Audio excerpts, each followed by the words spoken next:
You walk into the room already acting normal, which is exactly when your body starts betraying you. Your smile arrives half a second late, your hands forget themselves, and suddenly breathing feels weird. Someone says hey, and your brain treats that tiny moment like a live grenade going off. You hear your own voice sound too high, too eager, too stiff, and then panic doubles. By the time the conversation actually begins, you're busy recovering from the first 3 seconds alone. And the worst part is, nobody can see the storm exactly like you can inside yet. They just see a pause, a laugh, a shrug, while you feel socially defective for life. That gap between what they notice and what you feel is where awkwardness gets vicious fast. Because awkwardness is never just one moment, it's the terrifying replay that follows afterward for hours. You leave, reach your car, and suddenly remember 17 facial expressions like unpaid emotional invoices stacked. Why did I stand like that? Say that, laugh there, blink then, look away again today. Meanwhile, the other person is probably microwaving leftovers, not building a legal case against your existence. But awkward people rarely believe that because awkwardness feels less like a feeling, more like evidence. Evidence that something is off, visible and somehow obvious to every single person nearby right now. So you try harder next time, and that effort becomes the exact thing people notice first. Your posture gets managed, your words get filtered, your laugh gets audited before leaving your mouth. You stop being present and start supervising yourself like a suspicious manager watching security footage alone. That's why awkwardness feels instant, but is actually built from tiny, private decisions happening invisibly inside. The root problem is not that you're bad with people, it's that you monitor yourself constantly. And self-monitoring turns every simple interaction into a juggling act performed under imaginary courtroom lighting. You're grading someone, tracking your hands, scanning their face, and grading your performance simultaneously inside. No wonder your timing gets weird. Your attention is split 6 ways before hello finishes landing. Most people think confidence fixes awkwardness, but confidence is usually just a side effect later on. The faster fix is simpler, stranger, and honestly more relieving than most advice online sounds today. You do not need better lines, cooler energy, or some impossible extrovert personality transplant at all. You need less self-interference, fewer hidden rules, and a new target for attention during interaction. In this video, you'll get 3 fast shifts that make conversations feel lighter almost immediately again. First, I'll show why your brain mistakes visibility for danger whenever another person looks your way. Then you'll see the small behavior that makes people seem smoother without becoming fake or louder. And near the end, I'll give you the hidden rule-changing awkwardness faster than confidence ever. But first, notice what awkward moments actually have in common beneath all their different costumes today. The silence after your joke, the hallway nod, the group lunch seat choice all feel loaded. Each one creates uncertainty, and uncertainty makes your brain rush in with protective over-control right away. Over-control sounds responsible, but socially it lands like driving with both feet on pedals at once. You lurch, hesitate, overcorrect, then blame your personality instead of the hidden tension under everything there. So the first fix is brutally simple. Stop trying to look unawkward the second to anyone. That goal sounds harmless, but it makes your attention collapse inward like a folding chair fast. Instead, switch the mission from performing well to noticing something real about the other person first. Noticing is different from analyzing, because noticing is light, curious, and outward-facing in that moment. Analyze someone, and you'll freeze, trying to decode them. Notice them, and conversation softens on contact.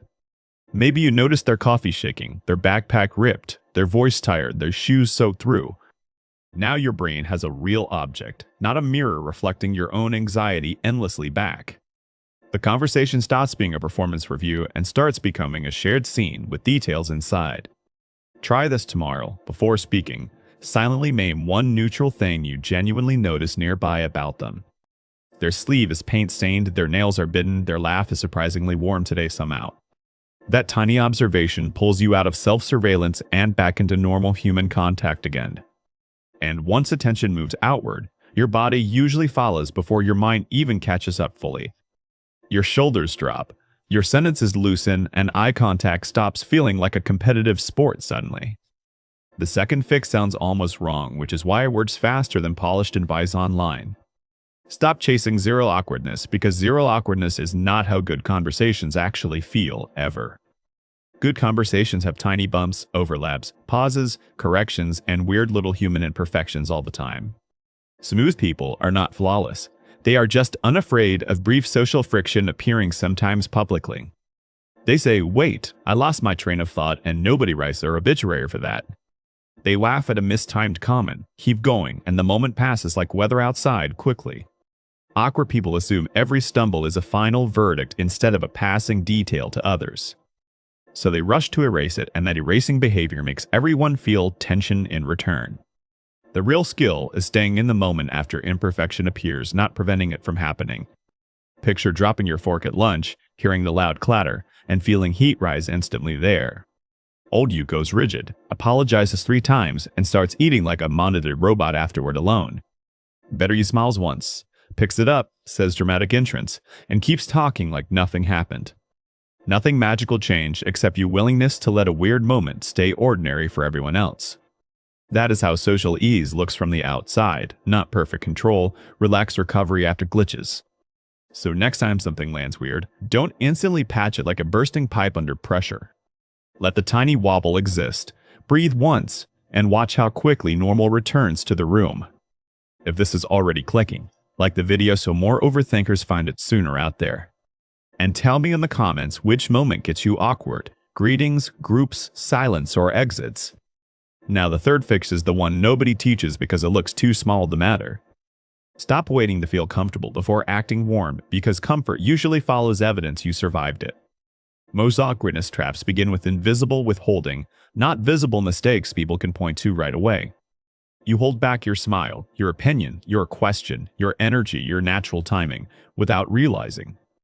Because part of you thinks, once I know I'm safe, then I'll loosen up for real. But warmth is often what creates safety, not the reward you receive afterward from others first. A small warm move tells both brains, yours and theirs, that this interaction is not hostile territory. It can be tiny, a slightly earlier smile, a clearer hello, a real follow-up question. Not fake charm, not salesman energy, just one deliberate step toward connection before fear votes no. Think about elevators, those tiny metal theaters where everyone suddenly becomes fascinated by floor numbers only. One person says, "Morning with a relaxed space," and the whole ride becomes less haunted immediately. They did not dominate the space. They simply offered a safe tone before anxiety spread everywhere. You can do that in classrooms, parties, offices, checkout lines, and painfully quiet waiting rooms too. Warmth first, comfort second. That order changes everything because behavior teaches the nervous system fastest there. The fourth fix is to stop hunting for the perfect thing to say every single time. Perfect lines are expensive because your brain spends precious seconds rejecting normal human responses as insufficient. While you're filtering, the moment moves on, and now you feel late to it already somehow.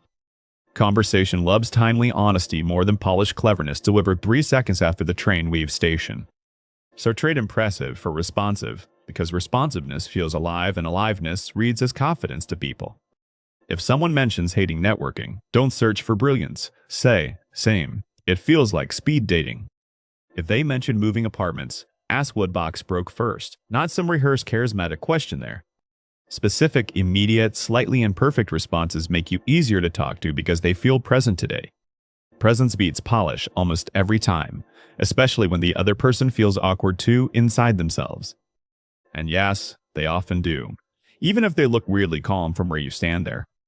Here's the strange relief nobody mentions. Awkward people are usually unusually considerate of everyone else. You notice tone, timing, space, facial shifts, possible rejection, possible boredom, possible annoyance before others do. That sensitivity is not your enemy. Unmanaged, it overwhelms you, but directed, it becomes social intelligence. The goal is not becoming less sensitive, it's learning where sensitivity should point during real contact. Pointed inward, sensitivity becomes self-consciousness. Pointed outward, it becomes attunement. People actually trust and remember. That's why the fix can feel fast once you stop fighting the wrong battle inside yourself. You were never trying to become someone else. You were trying to get unstuck from fear.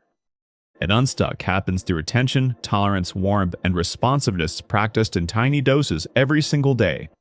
So let's make it concrete, because awkwardness improves faster when practice feels almost laughably small daily. Tomorrow agree one cashier with your full voice instead of the half-whispered survival version again. Later, ask one coworker a question you actually care about, then stay present afterward with them. If silence appears, don't sprint to fill it. Look around, breathe, and let seconds exist there. If your voice shakes, continue the sentence anyway and let reality teach you something better there. Usually the world does not collapse. Usually the moment keeps moving without demanding your perfection first. That repetition matters because your nervous system believes lived evidence more than inspiring thoughts ever will. One decent conversation will encourage you, but 10 tiny survivals will retrain you for future moments. Now for the withheld truth, the part most people resist because it sounds unfairly simple somehow. Awkwardness peaks when you're protecting a version of yourself that doesn't breathe naturally around anyone real. The composed version, the witty version, the impossible version, who never pauses or blushes under pressure. You drag that mannequin into conversations, then wonder why connection feels stiff and heavy so fast. Real connection does not happen after perfect self-presentation. It happens during tolerable self-exposure instead. Not trauma dumping, not forced vulnerability, just allowing tiny traces of your unedited humanity to show. A crooked laugh, an honest pause, a simple, "I never know how to start these either." That sentence can do more than 20 polished ones because it removes the fake distance instantly. People relax around someone who isn't secretly auditioning for acceptance during every second of contact together. And you relax faster when you stop demanding invulnerability from ordinary human moments around other people. So if you want the fastest change, stop asking how to appear comfortable to everybody else. Ask instead, what small real thing can I offer this moment without hiding behind my mask? That question shifts everything, because now you're participating instead of defending yourself from imagined danger constantly. Participation looks alive, and aliveness is what people remember when they say someone felt easy there. Not flawless, not dazzling, not endlessly smooth, just real enough that nobody felt forced to perform. That's the quiet secret. Awkwardness fades quickest when connection matters more than image management to you. Because the moment you stop performing a person, you finally become one in the room again. And people rarely remember the exact words anyway. They remember whether being with you felt safe. Your life changes the moment guarding yourself, stops leading every room you enter from the door.